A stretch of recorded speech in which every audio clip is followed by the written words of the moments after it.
Ooh, this was a short video, or at least it was supposed to be.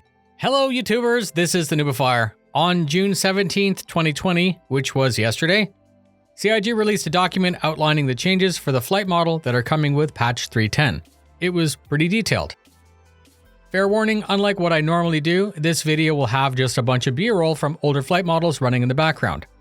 Think of this more like an audiobook. Just close your eyes and let me tell you a story. Let's begin. Unless you're a new backer or a new subscriber to the channel, you're going to know that I tend to focus mainly on dogfighting, loadouts, gaining attitude, gaining position, delivering DPS, and winning the dogfight. Lately, I haven't wanted to do that. IFCS that John Pritchett designed is why I became a Star Citizen in the first place. There's a flight model, which is the code that takes into consideration physics, inertia, and thrust, and that outputs a flight path and a flight behavior. In space, we have Newton's law. Unless a force is applied to an object, the object remains in the state that it is. This is known as decoupled in Star Citizen, but to facilitate and achieve the feeling of flight in space, we have IFCS. Intelligent Flight Control Systems would be the flight model, and the parameters that are inputted into the simulation can be known as the flight balance. I'm going to say this one more time in a different way. IFCS is the flight model, and the flight balance defines how the flight behaves. They're not the same. For most of the 2 series patches from 2.0 to 2.4, flight was very responsive. We could carve and achieve position, we could sidestep asteroids and use them for cover, we could stop on a dime, and we could dodge fire. As a labor of love, I researched and contextualized all of the changes from all of the patches in the video that I have linked up for you right now. It's a big one, and it'll also be linked up at the end. Think of that as the history of flight balance to date. I flew because it was fun.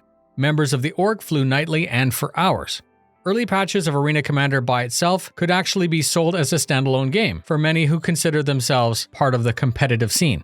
We each have a favorite number. Mine is 2.4, some like 2.6.2.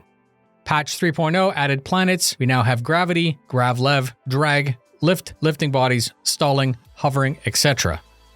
The flight model was broken, and with it, so was the flight balance. IFCS was blown up with a clean slate and partially rebuilt to add atmospheric flight that was never intended to be part of its code. It wasn't fun. Arena Commander became a ghost town, and we waited. Patch after patch, we test to see if it's better, and we wait more. You're going to want to post in the comments that there's more to Star Citizen than dogfighting, and I'm going to say, yes, I'm aware of that. That's obvious. The flight model and balance impact all ships, and therefore all jobs in Star Citizen. This is whether or not your reclaimer can take off, or if your prospector can hover inverted over Hurston, or if a saber can outmaneuver a hornet. Flight is core to the game as much as economy or the missions, so not so much. You should also be worried about the flight. I'm done beating this dead horse. I'm going to try to look at now and the future rather than lamenting on the past and what was.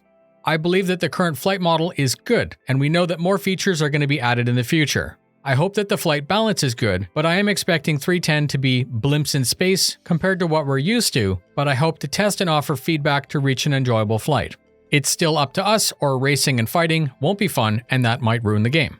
Let's break down the individual sections and define how all these changes will change our flight balance. 3.10 introduces numerous changes as part of the plan to improve the overall flight and combat experience. As mentioned on Inside Star Citizen in February, the Vehicle Experience team was created to overhaul flight and flight mechanics and introduce many quality of life improvements to make the experience more immersive and exciting.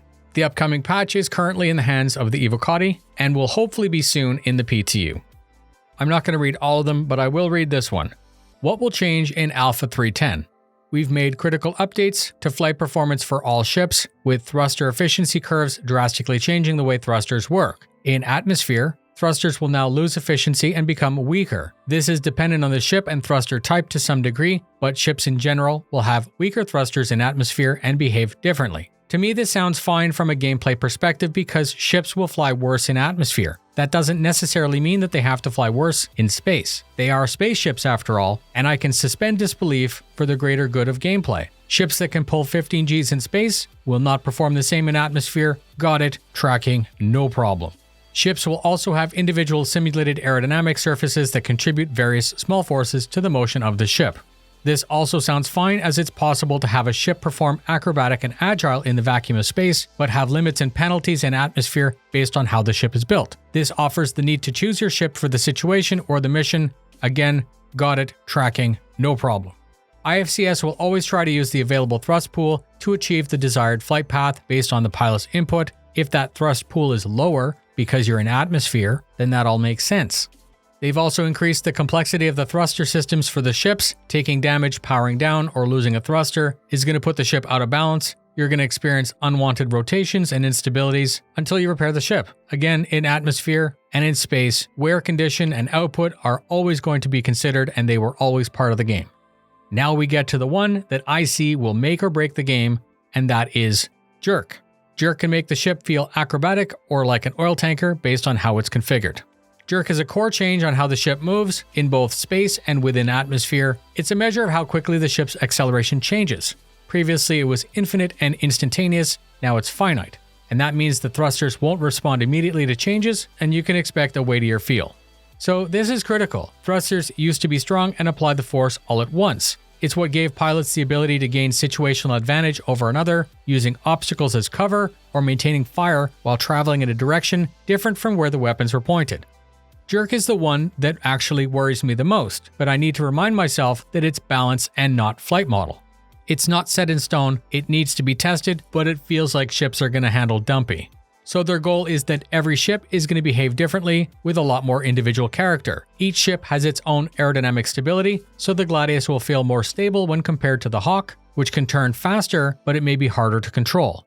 Most ships are stable when flying forward, though strafing in atmosphere will cause instabilities. Ships also now have animated flight control surfaces where applicable. My takeaway here is that atmospheric flight, which has been faked to date, isn't and won't fly like before. It feels like more changes are coming to the flight model and the balance. These need to be nailed down soon so that flight can be finished for Squadron 42. All of Star Citizen needs to have one flight model and one flight balance.